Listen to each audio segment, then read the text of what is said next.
আরজিকর কাণ্ডের প্রতিবাদে রামপুরহাট হাসপাতালে চিকিৎসকদের বহির্বিভাগে কর্মবিরতির মিছিল ও বিক্ষোভ। শনিবার সকাল থেকে স্বাস্থ্যকর্মীরা বিক্ষোভ কর্মসূচি করেন রামপুরহাট হাসপাতালে। এরপর রামপুরহাট হাসপাতালের স্বাস্থ্যকর্মীরা ব্যানার ও প্ল্যাকার্ড হাতে হাসপাতাল চত্বরে মিছিল করেন। জুনিয়র ডাক্তার ও নার্সিং পড়ুয়ারা ও স্বাস্থ্যকর্মীরা রামপুরহাট হাসপাতাল চত্বর থেকে রামপুরহাটের প্রাণকেন্দ্র পাঁচমাথা পর্যন্ত মিছিল করেন এবং পাঁচমাথায় জমায়েত হয়ে বক্তব্য রাখেন।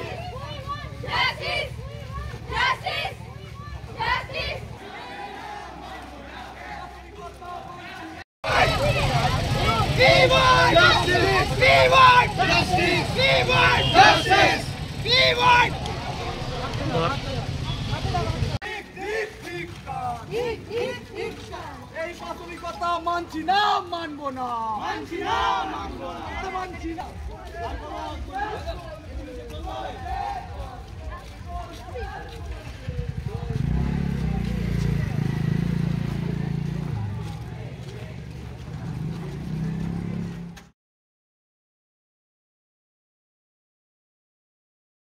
দেখুন, গতকাল 9 অগস্ট একটি হিনিয়াস ক্রাইম যেটাকে বলা হয় পাশবিক অত্যাচারে আমাদের একটি বোনকে নির্মমভাবে কোট আনকোট ধর্ষণ এবং খুন করা হয়েছে।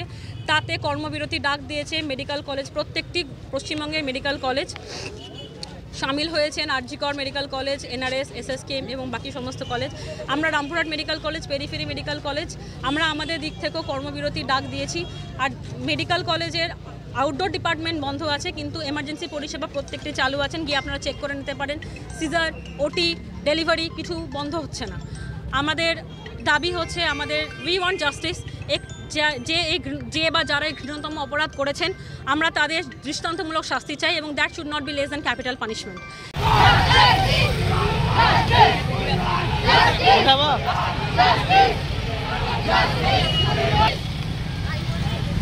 হসপিটালের চিফ অ্যাডমিনিস্ট্রেটর তিনি বলছেন আমি দায়িত্ব নেব না, আমার কোনো দায়িত্ব নেই। এটা একজন অন ডিউটি ডাক্তার, তার ডিউটি প্রেমিসেসের মধ্যে, ডিউটি আওয়ারের মধ্যে রেপ অ্যান্ড মার্ডার হয়েছে। তো তার দায়িত্ব হসপিটাল অথরিটি যদি না নিতে চায় তা সেক্ষেত্রে তার রিপারকেশন হওয়াটা স্বাভাবিক। আজকে আপনারা কি করলেন? আজকে আমরা যেটা সিদ্ধান্ত নিয়েছি, আমরা এমার্জেন্সি সার্ভিসেস চালু রেখেছি, ওটি এবং জেনারেল এমার্জেন্সি সমস্ত কিছুই চালু আছে। শুধু আউটডোরটা আমরা ইউনানিমাস ডিসিশন নিয়ে সমস্ত মেডিকেল কলেজে পেন ডাউন রেখেছি। এটা কতদিন থাকবে বন্ধ? কতদিন বন্ধ থাকবে আপনাদের এই পরিষেবা? আপাতত তো 48 ঘন্টা এই সিদ্ধান্ত নেওয়া হয়েছে। এর পরবর্তীকালে আমরা আবার একসঙ্গে বসবো, আলোচনা করবো এবং তারপরে পরবর্তী পুলিশ ইতিমধ্যে একজনকে আটক করেছে এবং রাজ্য সরকারের সিট গঠন করা হয়েছে, তদন্ত কিন্তু তৎপরতার সঙ্গে চলছে। তাহলে কি আপনারা কি কোথাও ঘাটতি মনে করছেন? তদন্ত, প্রথম কথা হলো ঘটনাটা ঘটে যাওয়ার সঙ্গে সঙ্গে ঘটনাটা ঘটেছে সেটা স্বীকার করে সেটা সিরিয়াসলি নেওয়ার চেষ্টা না করে আমার প্রত্যেকে নিজের দায়িত্ব এড়িয়ে যাওয়ার চেষ্টা করছিলেন। তারপর যখন আন্দোলন শুরু হলো বা সমস্ত দিক থেকে প্রতিবাদ আসতে শুরু করলো, তখন এই তৎপরতাগুলো নেওয়া শুরু হয়েছে। তো আমাদের বক্তব্য তো একটা নির্দিষ্ট এসবই থাকবে যে প্রতিবাদ হোক আর নাই হোক, একটা ঘটনা ঘটলে তো তার তদন্ত সঙ্গে সঙ্গেই শুরু হবে, তার জন্য কাউকে রাস্তায় নামতে হবে কেন? কি নাম আপনার? আপনার অভিজিৎ। কিন্তু দেখা যাচ্ছে কি প্রাইভেটে যে চিকিৎসাগুলো চালু আছে, সরকারিতে বন্ধ থাকলেও প্রাইভেটে চালু আছে।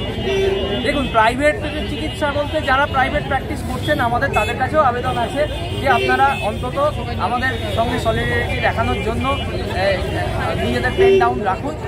এমার্জেন্সি ক্ষেত্রে তো হাসপাতাল খোলাই আছে, তো সেটা তো তাদের সিদ্ধান্ত যে তারা কী করবে।